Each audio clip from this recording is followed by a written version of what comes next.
Hi viewers, welcome to Ramajim channel.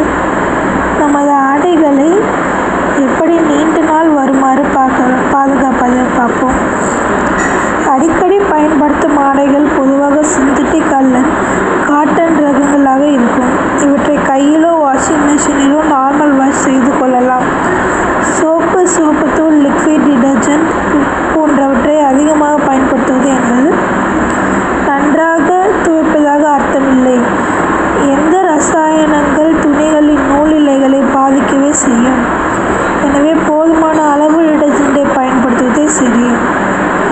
துணிகளில் டிடர்ஜென்ட்கள் நன்றாக போகும் அளவு தண்ணீர் பயன்படுத்தி அலச வேண்டும். இல்லையெனில் துணிகளில் அது திட்டாக தெரிவதுடன் சருமத்தில் பிரச்சனைகள் ஏற்படுத்தலாம். வெள்ளை நிற ஆடைகளை தனியாக ஊற வைக்க வேண்டும். மேலும் வெண்ணிற ஆடைகளின் அழுக்குகள் பளிச்சென்று நீங்க ஒயிட்னர், குளோரின், ப்ளீச் போன்றவற்றை பயன்படுத்தலாம். டஸ்ஸர், லினன் போன்ற விலையுயர்ந்த துணிகளின் பராமரிப்புக்கு ஃபேப்ரிக் கண்டிஷனர்களை பயன்படுத்தலாம். இவை ஆடைகளுக்கு நல்ல மணமும் கொடுக்கும்.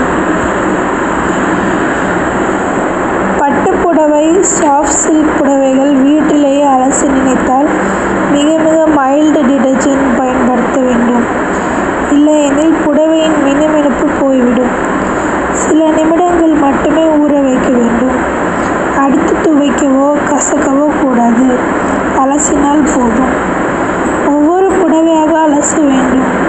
பல புடவைகளை சேர்த்து ஊற வைக்க அலசக்கூடாது. புடவையின் உடற்பகுதி ஒரு நிறம், பார்டர் ஒரு நிறை, முந்தானை ஒரு நிறம் என்று ஒன்றுக்கு மேற்பட்ட நிறத்தில் இருக்கும்போது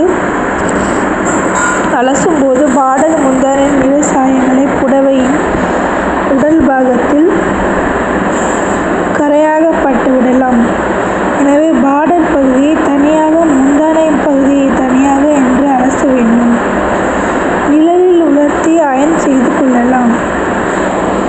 ஆடைகளின் ஆயுள் உங்கள் கைகளிலும். நன்றி. தேங்க்ஸ் ஃபார் வாட்சிங்.